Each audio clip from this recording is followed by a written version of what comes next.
চট্টগ্রাম বিশ্ববিদ্যালয়কে প্রতি বছর অ্যাডমিশনে আসলে আন্ডার হাইপ করে রাখা হয়। তো এটার পিছনে অনেকগুলো কারণ আছে। তার মধ্যে এক নাম্বার হইলো এটা দূরত্ব বিবেচনায় বিভিন্ন জায়গা থেকে এটার দূরত্বটা অনেক বেশি। তো চট্টগ্রাম বিশ্ববিদ্যালয়ে 2027 সালে তোমরা টোটাল আর্টসের যারা স্টুডেন্ট আছো কিংবা বিভাগ পরিবর্তনের স্টুডেন্ট আছো, টোটাল 1994টা আসনে তোমরা পরীক্ষা দিতে পারবা। তার মানে তুমি যদি বি ইউনিট ডি ইউনিট সহ B1 এবং D1 এই দুইটা ইউনিটে পরীক্ষা দাও, তাহলে তোমার টোটাল প্রায় 2000-এর মতো 1994টা আসনে তুমি পরীক্ষা দিতে পারবা। এখন দেখো, এর মধ্যে বি ইউনিটের মধ্যেই আছে যেটা পিওরলি বাংলা ইংরেজি সাধারণ জ্ঞান, এই তিনটা সাবজেক্টের উপর ভিত্তি করে ইউনিট। ওইটাতে প্রায় সিট আছে তোমাদের হচ্ছে 1200-এর প্লাস, ওকে, 1200-এর অধিক। এবং তুমি যদি ডি ইউনিটে যাও, এইখানে প্রায় হচ্ছে 600-এর বেশি আসন আছে। তার মানে এই দুইটা মিলাই হচ্ছে তোমাদের 1800 আসন। আর তুমি যদি B1 এবং D1 যেগুলো হচ্ছে উপ ইউনিট হিসাবে থাকে, তো এইগুলোর হিসাব যদি বাদও দাও, তারপরেও কিন্তু এটার 1850-এর মতো প্রায় মানে তোমাদের এইখানে পিওর আসন আছে। মানে তুমি যদি বাংলা ইংরেজি সাধারণ জ্ঞান এইগুলাতে ভালো হও, তাহলে তোমার এই দুইটা ইউনিটে খুব ভালো একটা প্রিপারেশন এইখানে ডেলিভার করা সম্ভব। তাহলে আজকে আমরা কথা বলবো তুমি কিভাবে এই চট্টগ্রাম বিশ্ববিদ্যালয়ের জন্য 2027 সালের একটা সলিড প্রিপারেশন নিবা। তো তার আগে আমরা একটু যদি বুঝি যে এইখানে আসলে প্রশ্ন প্যাটার্নটা কিভাবে হয়, এবং দুইটা ইউনিটকে আমরা একসাথে কথা বলবো, কারণ তুমি যখন প্রিপারেশন নিবা আলাদা আলাদা করে ইউনিটের প্রিপারেশন নেওয়ার কোনো প্রয়োজন নাই। কারণ দেখবা বি ইউনিট এবং ডি ইউনিট এই যে কোনো ইউনিটে তুমি যাও, দুইটা কমন সাবজেক্ট আছে, একটা হইলো বাংলা আর একটা হইলো ইংলিশ। ইভেন এই দুইটার মার্কগুলাও মোটামুটি কাছাকাছি লেভেলের। আমি যদি তোমাকে বি ইউনিটের কথা বলি, যে বি ইউনিটে বাংলা এবং ইংরেজিতে কেমন মার্ক থাকে, বাংলা থেকে 30, ইংরেজি থেকে 30, এবং জিকে থেকে এইখানে আর বাকি 40 নম্বর থাকে। এই টোটাল 100 মার্কের মধ্যে এখানে পরীক্ষা হয়। এখন তুমি যদি এটা ডি ইউনিটে আসো, মানে তুমি যখন ডি ইউনিটে অর্থাৎ 600-র যে আসনটা আছে ওই ইউনিটে যদি পরীক্ষা দিতে চাও, মোটামুটি এই বি ইউনিটটা পিওর হচ্ছে আর্টসের ইউনিট, আর ডি ইউনিটটা হইলো এটা বিভাগ পরিবর্তন এবং আর্টস। কারণ এইখানে কিছু অ্যানালিটিক্যাল সাবজেক্ট আছে, যেমন এইখানে বাংলা এবং ইংরেজির পাশাপাশি বাংলা ইংলিশ এই দুইটার পাশাপাশি আরও দুইটা সাবজেক্ট আছে, একটা হইলো আইকিউ আর একটা হইলো জিকে, অথবা এটাতে তুমি ম্যাথ দেখাইতে পারবা, অথবা তুমি এটাতে ইকোনমিক্স দেখাইতে পারবা। হ্যাঁ, তো এই সাবজেক্টগুলো কিন্তু এখানে ডিস্ট্রিবিউট করা আছে।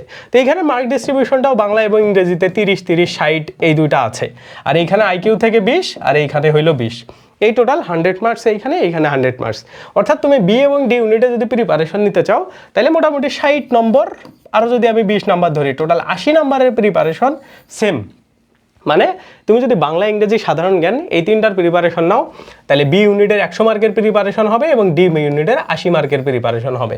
যে দুইটা মোটামুটি ধরো এইগুলা দিয়েই চান্স তুমি পাইতে পারবা। আর আইকিউ যেগুলো আসে এগুলা থেকে কিছু সহজ আইকিউ তুমি পাবা, বা তোমার যদি একটু সেন্স ভালো থাকে তাইলেও তুমি ওখান থেকে 5 থেকে 7টা আইকিউ কারেক্ট করতে পারবা। সো এই হিসাবে মোটামুটি বাংলা ইংরেজি সাধারণ জ্ঞান যদি তুমি পড়ো, তাইলে এই দুইটা ইউনিটে তুমি খুব ভালো করতে পারবা। এখন কথা হইলো চট্টগ্রাম বিশ্ববিদ্যালয়ে আসলে কেন তোমার চান্স পাওয়াটা অন্যান্য জায়গা থেকে একটু বেশি সহজ। মোটামুটি দেখো, বাংলাদেশে কয়েকটা স্বায়ত্তশাসিত বিশ্ববিদ্যালয় আছে বা বড় বড় বিশ্ববিদ্যালয় আছে। তার মধ্যে এক নম্বরে হইলো ঢাবি, জাহাঙ্গীরনগর, রাজশাহী, এই তিনটা তো অবভিয়াসলি সবার পছন্দের তালিকায় থাকে। কিন্তু চট্টগ্রাম বিশ্ববিদ্যালয়ে একটু ওই যে বললাম যেটা আন্ডার হাইপে থাকে, মানে এটাকে হাইপে রাখা হয় না কারণ এটা দূরত্ব বিবেচনায়। এই চট্টগ্রাম বিশ্ববিদ্যালয়টার যে আয়তন আছে বা যে পরিবেশ আছে, বা এখান থেকে যে লেভেলের ডেলিভারেড, মানে এখান থেকে যে লেভেলের হচ্ছে স্টুডেন্টকে ডেলিভার করা হয় প্রতি বছর জব মার্কেটে, ওই জায়গা থেকে চট্টগ্রাম বিশ্ববিদ্যালয় কখনো এখন যে অবস্থায় থাকে অ্যাডমিশন মার্কেটে আন্ডার হাইপ, এমন থাকার আসলে কখনোই প্রশ্নই আসে না। কারণ অন্যান্য বিশ্ববিদ্যালয় এর থেকে বেশি হাইপ আমি নিজেই দেখছি, বাট সেই সব বিশ্ববিদ্যালয় চট্টগ্রামের ধারের কাছেও নাই। এখন এইখানে উদাহরণ যদি আমি দেই, দুইটা মানে তোমাকে আমি যদি উদাহরণ দিই, এক নম্বর হইলো চট্টগ্রাম বিশ্ববিদ্যালয়ের এইখানে যে আসন সংখ্যা আছে বা এইখানে যে স্টুডেন্ট সংখ্যা আছে, বা এইখান থেকে প্রতি বছর যত ভালো ভালো মানে স্টুডেন্ট বের হচ্ছে জব মার্কেটের জন্য, বা এখান থেকে যত এস্টাবলিশড হচ্ছে, অন্যান্য বিশ্ববিদ্যালয় ঢাকার মধ্যে আছে। যেমন কিছু ছোট বিশ্ববিদ্যালয় আমি তোমাকে বলতে পারি, যেমন জগন্নাথ বিশ্ববিদ্যালয়। তুমি জগন্নাথ এবং আর হচ্ছে এই চট্টগ্রামে যদি কম্প্যারিজন করো, দেখবা জগন্নাথের হাইপ বেশি অনেক সময় পাওয়া যায় চট্টগ্রামের থেকে। বাট এটা কি হওয়া উচিত ছিল, বা এটা কি নর্মালি হইতো যদি চট্টগ্রামটা ঢাকার মধ্যে হইতো বা আশেপাশে হইতো? এমন কিন্তু হইতো না। সো এই জন্য চট্টগ্রাম বিশ্ববিদ্যালয় নিয়ে এই হাইপ কম থাকার কারণে এখানে একটা চান্স পাওয়ার অ্যাবিলিটি বা চান্স পাওয়ার সুযোগ বেশি থাকে। অনেকে এখানে চান্স পাইলেও আসলে ভর্তি হইতে চায় না, কাছাকাছি এই তার নিজের এলাকার বিশ্ববিদ্যালয়গুলোতেই ভর্তি বেশি হইতে চায়। ঠিক আছে, সো এইটা একটা চট্টগ্রাম বিশ্ববিদ্যালয়ে চান্স পাওয়ার একটা অন্যতম কারণ। আরও একটা সবচাইতে বড় কারণ হইল, তুমি দেখবা তোমার হাতে যখন অপশন থাকে অ্যাডমিশন টেস্টে, হ্যাঁ ধরো তুমি রাজশাহীতে চান্স পাইছো, ঢাবিতে চান্স পাইছো, তুমি এই দুইটার মধ্যে যে কোনো একটা বেছে নিবা, বা জাহাঙ্গীরনগরে চান্স পাইছো, তারপরে তুমি চট্টগ্রামকে চুজ করবা। তো এই জন্য চট্টগ্রাম বিশ্ববিদ্যালয়ে মোটামুটি একটু চান্স পাওয়া সেই অর্থে, মানে তুমি যদি কম্প্যারিজন করো এইগুলোর মধ্যে, তাইলে একটু বেশি সহজ হয়। ওকে, তাইলে আমরা বুঝলাম চট্টগ্রাম বিশ্ববিদ্যালয়ে আসন সংখ্যা বেশি, তারপরে এই সব মানে বিবেচনা যদি আমরা করি বিষয়, তাইলেও চট্টগ্রাম বিশ্ববিদ্যালয়কে বিভিন্নভাবে আমরা একটু মানে আমাদের জন্য সুযোগ সুবিধা করে নিতে পারি যারা আমরা অ্যাডমিশন ক্যান্ডিডেট। ঠিক আছে, তাইলে এখন একটা খেয়াল করো যে এইখানের প্রশ্ন প্যাটার্ন বা এইখানে আসলে কিভাবে প্রশ্ন হয়। তো অনেক কিছু মিসকনসেপশন আছে চট্টগ্রাম বিশ্ববিদ্যালয় নিয়ে, ইভেন রাজশাহী বিশ্ববিদ্যালয় নিয়েও। আমি রাজশাহী বিশ্ববিদ্যালয় নিয়ে আর একটা ডেডিকেটেডলি ভিডিও দিব, ওইটাতে তোমাদের ওগুলো নিয়ে কথা বলবো। তো একটা এরকম তথাকথিত কথা আছে যে চট্টগ্রাম বিশ্ববিদ্যালয়ের প্রিভিয়াস ইয়ারে তুমি যদি প্রশ্ন পড়ো, তাহলেই তুমি এইখানে 60-70টা মানে প্রশ্ন কাইট করতে পারবা, এমন কথা আর কি শোনা যায়। কিন্তু এগুলো আসলে মোটেও ঠিক জিনিস না। কারণ একটা জিনিস খেয়াল করো, বাজারে এখন চট্টগ্রাম বিশ্ববিদ্যালয়ে তুমি ধরো 30 বছরের প্রশ্ন পড়লা, 30 সেট বা ধরো 60 সেট প্রশ্ন পড়লা, এখন 60 সেটে 6 থেকে 7,000 প্রশ্ন। এখন নর্মাল একটা জিনিস খেয়াল করো, তুমি যে কোনো প্রশ্ন যদি পড়ো, যে কোনো প্রশ্ন 6-7 হাজার যদি ইউনিক প্রশ্ন তুমি পড়ো, তাইলে ওইগুলো থেকে যে কোনো বিশ্ববিদ্যালয়ে তুমি 10 থেকে 15টা প্রশ্ন কমন পাবা। ঠিক আছে, তো এটা শুধু চট্টগ্রাম না, যে কোনো বিশ্ববিদ্যালয়ে। কারণ তোমাকে যদি আমি বলি, ধরো প্রতি বছর চট্টগ্রাম বিশ্ববিদ্যালয়ে একটা টপিক সন্ধি থেকে প্রশ্ন করতেছে, তার মানে ধরো ওরা এই 30 বছরে তাদের 30 বছরের লাইফে বা ধরো 40 বছরের লাইফে সন্ধি থেকে প্রতি বছর 2টা করে প্রশ্ন করছে বা 3টা করে প্রশ্ন করছে। তার মানে মোটামুটি 100টা প্রশ্ন সন্ধি থেকে ইউনিকভাবে তারা করছে। এখন তুমি একটা জিনিস খেয়াল করো, তোমার সময়ে ওই 100টা প্রশ্ন থেকে একটা প্রশ্ন আসার চান্স আছে না? আছে। সেই রকম করে অনেক প্রশ্ন রিপিট হয়। তার মানে শুধুমাত্র কেউ যদি চট্টগ্রাম বিশ্ববিদ্যালয়ের প্রিভিয়াস ইয়ারের প্রশ্ন পড়ে যাওয়ার উপর ডিপেন্ড করে প্রিপারেশন নেয়, তাহলে মোটেও তার ভালো প্রিপারেশন হবে না। আমি বারবার বলি, তোমার হাতে যদি সময় থাকে, যে কোনো বিশ্ববিদ্যালয় প্রিপারেশনের জন্য মোটামুটি 4 মাস এনাফ। তুমি যদি 4 মাস খুব ভালো করে পড়তে পারো, তাহলে তোমার খুবই ভালো একটা সলিড প্রিপারেশন হবে। এই 4 মাসে তোমার উচিত কোনো শর্টকাট ওয়ে না দেখে একদম ডিটেলস একটা সুন্দর প্রিপারেশন নেওয়া। এবং তুমি যে কোনো বিশ্ববিদ্যালয়ের প্রিপারেশন নাও, বা তুমি যে কোনো বিশ্ববিদ্যালয়কে টার্গেট করে প্রিপারেশন নাও, আগেই ওই বিশ্ববিদ্যালয় কেন্দ্রিক পড়াশোনা করবা না। চট্টগ্রামের ক্ষেত্রে আমার সেম সাজেশন থাকবে। ধরো তুমি যখন বাংলা পড়বা বা ধরো যখন তুমি ইংরেজি পড়বা, তখন চট্টগ্রাম বিশ্ববিদ্যালয় এই টপিক থেকে আসতেছে মানে শুধু আমি এটাই পড়বো এমনটা না। কারণ কি, দেখো চট্টগ্রাম বিশ্ববিদ্যালয় যে টপিক থেকে প্রশ্ন করে, অন্যান্য বিশ্ববিদ্যালয়ের সেম টপিক থেকেও প্রশ্নগুলো করে, কমন কিছু বিষয় থাকে। কিন্তু প্রতি বছর এগুলার পাশাপাশিও আনকমন কয়েকটা টপিক ঢুকায়া দেয়। প্রতি বছর দেখবা প্রশ্নের আনকমন এরকম 30%, 35% এমন প্রশ্ন থাকে। তার মানে 70% প্রশ্ন বারবার সব ভার্সিটিতে একই রিপিট হয়, এবং এই 70% প্রশ্নের মধ্যে স্টুডেন্টরা অ্যান্সার করতে পারে 60%। মানে দেখবে একটা কমন প্যাটার্ন আছে যে প্রত্যেকেই 60টা, 58টা, 55টা করে প্রশ্ন পারে, বাকি 20টা কিন্তু প্রশ্ন অ্যান্সার করতে পারে না, বাকি 20% অ্যান্সার করতে পারে না। কেন পারে না? কারণ এই যেগুলো রিপিটেড টপিক, ওগুলো থেকে সবাই অ্যান্সার করতে পারতেছে। বাট যারা সলিড প্রিপারেশন নিচ্ছে, একটা ডিটেলস প্রিপারেশন নিচ্ছে, যে চট্টগ্রাম বিশ্ববিদ্যালয়ে এই টপিক থেকে প্রশ্ন হয় না, আমি তারপরেও পড়তেছি, তাইলে তুমি ওই 20% কাইট করতে পারবা এবং তুমিই চবিতে চান্স পেয়ে যাবা। ঠিক আছে, তো এই জিনিসটা তোমাকে একটু সিম্পলভাবে বুঝতে হবে। তার মানে প্রিপারেশন নেওয়ার সময় প্রথমের দিকেই কোন ভার্সিটিতে কী প্রশ্ন আসতেছে, হ্যাঁ কোন ভার্সিটি কি টার্গেট, এগুলো একদমই দেখা উচিত না। প্রথমে তোমার একটা কম্বাইন প্রিপারেশন নেওয়া উচিত, মানে ওভারঅল সব ভার্সিটির টার্গেট করে একটা প্রিপারেশন নেওয়া উচিত। এবং আমার মতে যখন তুমি প্রিপারেশন নিবা, তখন তোমার ভার্সিটির কথাই মাথায় আনার কোনো প্রয়োজন নাই। তুমি প্রথমত সাবজেক্টের কথা মাথায় আনবা, যে এই সাবজেক্ট থেকে কি প্রশ্ন আসতেছে। ধরো তুমি বাংলা ব্যাকরণ পড়তেছো, এই ব্যাকরণ থেকে মানে কোন কোন টপিকগুলো আছে সেই টপিকগুলো তুমি ক্লিয়ার করো। ইংরেজি পড়তেছো, ইংরেজি থেকে কোন টপিকগুলো থেকে প্রশ্ন আসে দেখার দরকার নেই, সব টপিক তুমি ক্লিয়ার করো। এইভাবে পর্যায়ক্রমে যখন সব কিছু শেষ করবা, সব সাবজেক্ট যখন তোমার পড়াশোনা শেষ হবে, তার পরবর্তীতে গিয়ে তুমি চবি পড়বা নাকি রাবি পড়বা, নাকি তুমি ঢাবি পড়বা নাকি জাবি পড়বা, তোমার যা ইচ্ছা তুমি সেই অনুসারে তোমার প্রিপারেশনটাকে শিফট করে নিবা। তার মানে পড়াশোনা হইলো সব ভার্সিটির জন্য একটা, এই একটা প্রিপারেশন পরবর্তীতে গিয়ে তোমার ডেস্টিনেশন চেঞ্জ করে দিবে। তাইলে তোমার প্রিপারেশনটা কেমন হওয়া উচিত? একটা কম্বাইন প্রিপারেশন, যে বাংলা, ইংরেজি, জিকে এইগুলার স্পেসিফিক টপিক ধরে ধরে আপাতত না পড়ে একটা নির্দিষ্ট টাইম পরে গিয়ে এই জিনিসটা করা, তাইলে তোমার জন্য ইফেক্টিভ হবে। ওই যে সবাই বলে যে প্রশ্ন ব্যাংক সলভ করো, আমি না কোনো স্টুডেন্টকে কোনোদিন প্রশ্ন ব্যাংক সলভ করাই না এবং করতেও বলি না। আমি কোনোদিন বলি না যে তুমি এই প্রশ্ন ব্যাংক কেনো বা এই প্রশ্ন ব্যাংক থেকে তুমি পড়ো, হ্যাঁ, বা প্রশ্ন ব্যাংক থেকে সরাসরি প্রশ্ন কমন আসে প্রশ্ন ব্যাংক দেখো, এমনটা আমি কখনোই বলি না। কেন বলি না জানো?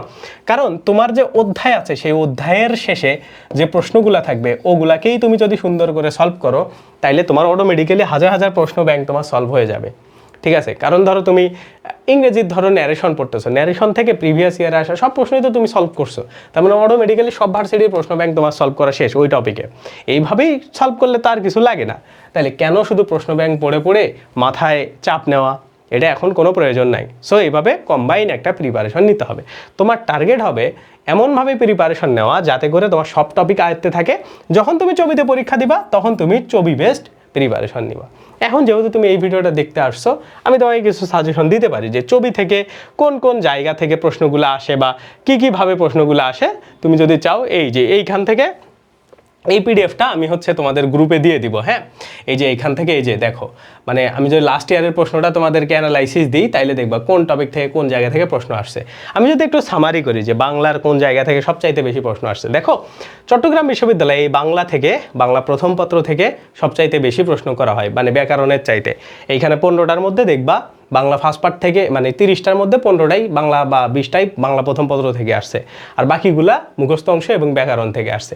সো সেমভাবে ইংরেজি প্রশ্নের মধ্যেও তুমি যদি যাও দেখবা গ্রামেটিক্যাল প্রশ্ন এবং মুখস্থ অংশের প্রশ্নে একটা সামঞ্জস্যতা থাকে। কারণ কি দেখো, চট্টগ্রাম বিশ্ববিদ্যালয়ে তোমরা অনেকেই একটা কথা শুনবা যে টোফেল থেকে প্রশ্ন আসে, আরও বিভিন্ন টাইপের কথা শুনবা। তো নর্মালি আমার এত সাজেশন নাই, তুমি যখন ইংরেজি পড়বা একটা বই, মাস্টার বই বা যে কোনো বই, ওইটাকেই বারবার পড়ো। এই টোফেল এগুলো কমপ্লেক্স জিনিস পড়ার কোনো প্রয়োজন নাই, হ্যাঁ।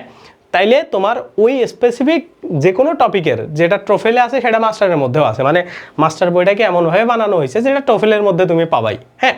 সো এই যে বিষয়গুলো, এগুলা কিন্তু মানে আলাদা ওই বই থেকে আসতেছে, এই বই থেকে ওই বই শিফট করা, এগুলা জিনিস করার কোনো প্রয়োজন নাই। সো এই যে এই জিনিসটা আমি দিব, এটা কিন্তু মানে আমি তোমাকে বলছি না যে তুমি জাস্ট এগুলাই পড়বা, এভাবেই প্রশ্ন আসবে, বাট ওদের প্রশ্ন কোন জায়গা থেকে আসে ওইটা তুমি পড়তে পারবা।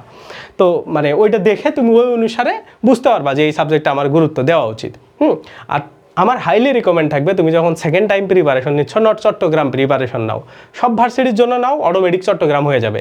তুমি যদি শুধু চট্টগ্রাম নাও তাহলে চট্টগ্রামে যদি ভালো না করতে পারো, কোথাও তোমার ভালো করার চান্স অত থাকবে না। আর সব ভার্সিটির জন্য নিলে একটাই প্রিপারেশন নিবা, তাহলে সব ভার্সিটিতেই তুমি ভালো করতে পারবা, ওকে। তো এখন যারা যারা এই চবি সহ অন্যান্য বিশ্ববিদ্যালয়ে প্রিপারেশন নিতে চাও তাদের জন্য আমাদের নেক্সট মান্থের 16 তারিখ থেকে, অর্থাৎ 16ই জুলাই থেকে আমাদের সেকেন্ড টাইমের একটা এইম 2.0 নামে কোর্স আসতেছে। এটা মানবিক এবং বিভাগ পরিবর্তনের জন্য। তো এইখানে দেখো এটার ফি মাত্র 2000 টাকা। এই 2000 টাকায় তুমি কি কি পাবা? এইখানে আমাদের এই ভিডিওর ডেসক্রিপশনে যাও, রুটিন পাবা একটা। সেই রুটিনে দেখবা 149টা তোমাদের ক্লাস ডিজাইন করা আছে, যেটা জাহাঙ্গীরনগর থেকে শুরু করে বিউপি, চট্টগ্রাম, রাজশাহী যা আছে সেকেন্ড টাইমের জন্য, সবগুলোর জন্যই একটাই প্রিপারেশন। মানে তুমি আমার কনসেপ্টটা, আমি তোমাকে যে কনসেপ্টটা দিলাম যে আমরা একটা প্রিপারেশন নেওয়াবো, ওইটা দিয়ে তোমার সব ভার্সিটি কাভার হবে, এই টাইপের একটা কোর্স, ঠিক আছে? তো এটাতে তোমার হচ্ছে এক্সাম থাকবে এবং ক্লাসগুলো গুগল মিটের মাধ্যমে হবে, আর তুমি সরাসরি আমাদের সাথে কথা বলতে পারবা। তো এই যে 2000 টাকার কোর্স, এটা নিলে তোমার লাভটা কি দেখো। লাভটা হইলো তুমি তো আমাদের সাথে মানে পুরো অ্যাডমিশন জার্নিটা থাকতেই পারবা, আবার এই যে এইখানে তোমার একটা ওয়েবসাইটে অ্যাক্সেস থাকবে। তো এই যে এই ওয়েবসাইটে অ্যাক্সেসের মাধ্যমে তুমি এখান থেকে রেকর্ডেড ক্লাস যখন ইচ্ছা তখন দেখতে পারবা।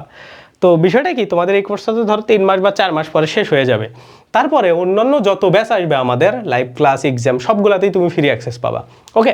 এবং তুমি যখন আমাদের এই কোর্সে ভর্তি হবা, তোমাকে আমরা 1 বছরের জন্য আমাদের এই নির্ভর.net এই যে এক্সাম ওয়েবসাইটের আমরা তোমাকে এই অ্যাক্সেসগুলো দিয়ে দিব, যার ফলে তুমি পুরো 1 বছর আমাদের এই এক্সাম ওয়েবসাইটের দেখো মক পরীক্ষা, যেটাকে টপিক ভিত্তিক পরীক্ষা বলে, এইখানে এক্সাম ব্যাচের মধ্যে এই যে ভার্সিটি ভিত্তিক এক্সাম, প্রত্যেকটা বিশ্ববিদ্যালয়ের প্রশ্ন পরীক্ষা, এগুলো নানান টাইপের পরীক্ষা দিতে পারবা, হ্যাঁ। সো এইটার নানান ফিচার আছে, বলতে গেলে এটা 5 মিনিট চলে যাবে। সো এই যে সবগুলা ফিচার তুমি আমাদের পাবা। মানে আমাদের কোর্সের মেইন বৈশিষ্ট্যটা হইলো যে আমরা তোমাকে এক্সামটা টপ কোয়ালিটির দিই, হ্যাঁ। এই যে আমাদের নির্ভর.net, এটার ফুল অ্যাক্সেস তুমি পাবা, সব কিছুর অ্যাক্সেস পাবা। আবার ক্লাসগুলার কোয়ালিটি তো তোমরা দেখছোই। আর যদি ক্লাস কোয়ালিটি তোমরা চেক করতে চাও, বা তোমাদের যদি মনে হয় যে ভাইয়া কেমন ক্লাস নেন বা কী টাইপের, তোমরা এরকম করে এসে আমাদের ইউটিউব চ্যানেলে যাবা। তো ইউটিউব চ্যানেলে দেখবা আমাদের ফ্রি ক্লাস দেওয়া আছে ইংরেজির, বাংলার। সেই ফ্রি ক্লাসগুলো তুমি একটু দেখবা। এই যে দেখো একটা ক্লাস, এটা 3 মাস আগে 82,000 স্টুডেন্ট দেখে ফেলছে, এটা ইংরেজির ফুল ক্লাস, ইংরেজির A to Z এইখানে কাভার আছে। তো এইটার আপডেটেড ভার্সন যে ক্লাস সেগুলো তোমরা আমাদের কোর্সের মধ্যে পাবা, ঠিক আছে। তারপরে হচ্ছে এইখানের মধ্যে তুমি যদি আসো দেখতে পাবো আমাদের অনেক হিউজ পরিমাণে দেখবা 5-6 লাখ স্টুডেন্ট আমাদের ক্লাস করছে। এই যে এই ক্লাসটাই দেখো, এই যে এটা 17 ঘন্টায় ব্যাকরণ শেষে, এটা দেখো 531কে স্টুডেন্ট এক বছরে দেখে ফেলছে। সো এই যে দেখো 19,000 স্টুডেন্ট এই ক্লাসটা পছন্দ করছে। সো এই যে ক্লাসের কোয়ালিটি দেখে তারপরে তুমি ভর্তি হবা, এবং এগুলো সব আপডেটেড ক্লাস, একদম পিওর 27 সালের টার্গেটে সেই ক্লাসগুলো তোমরা আমাদের এই কোর্সে ভর্তি হইলে পাবা। সো সব কিছু বিবেচনায় তুমি যদি চাও এই নাম্বারে হোয়াটসঅ্যাপে আমাকে একটা নক দাও, তাইলে আমি তোমাকে পুরো ডিটেলসটা দিয়ে দিব, ঠিক আছে। তাইলে দেখো চট্টগ্রাম বিশ্ববিদ্যালয়ের প্রিপারেশন নেওয়ার ক্ষেত্রে আমার সাজেশন থাকবে তুমি আগে ওভারঅল বাংলা ইংরেজি জিকের প্রিপারেশন নাও। যখন তোমার বাংলা ইংলিশ জিকে এই সবগুলো কাভার হয়ে যাবে, তার পরবর্তীতে গিয়ে চট্টগ্রামের পরীক্ষার আগে বা ধরো তুমি যে পরীক্ষায় দিবা, ধরো রাবি পরীক্ষা দাও বা ধরো জাবি পরীক্ষা দাও, সেই পরীক্ষার আগে স্পেসিফিক্যালি তুমি টার্গেটটা তোমার শিফট করাবা। হ্যাঁ, তখন তুমি টপিক বাদ দিয়ে পড়ো। একটা জিনিস তুমি সব জানলে ওইগুলো থেকে তখন বাদ দিতে পারবা, বাট সব না জেনে যখন বাদ দেবা তখন কিন্তু ঝামেলায় পড়ে যাবা। হ্যাঁ, তো এইরকম একটা কমপ্লিট প্রিপারেশন আমার মনে হয় তোমার নেওয়া উচিত। আর তুমি কিভাবে নিতে পারো এই ভিডিওর ডেসক্রিপশনে, আর তুমি হচ্ছে ওই যে আমি পিডিএফগুলো যেগুলো দিই সেটার জন্য আমাদের এই ভিডিওর ডেসক্রিপশনে একটা হোয়াটসঅ্যাপ গ্রুপের লিঙ্ক থাকবে, ওইটাতে যুক্ত হইতে পারো। আর আমাদের ফ্রি জিকে ক্লাসও শুরু হবে, ওইটাও তুমি হচ্ছে আমাদের এই হোয়াটসঅ্যাপ গ্রুপটাতে যুক্ত হইলেই পাবা। ওইটার লিঙ্ক এই ভিডিওর ডেসক্রিপশনে, তুমি ডেসক্রিপশনটা পড়বা তাইলে পাবা, অথবা কমেন্ট চেক করো, ঠিক আছে। তো এইটাই মোটামুটি ছবি বা সেকেন্ড টাইম প্রিপারেশনের জন্য আশা করি তোমার কনসেপ্টটা ক্লিয়ার হয়েছে এবং এইভাবে তুমি প্রিপারেশন নিতে পারবা। তো ভালো লাগলে ভিডিওটাতে লাইক দিবা, আর চ্যানেলে নতুন হলে সাবস্ক্রাইব করো, আর আমাদের এই চ্যানেলটাকে এই পেজটাকেও তুমি ফেসবুক থেকে দেখলে ফলো করতে পারো। আল্লাহ হাফেজ, বাই বাই।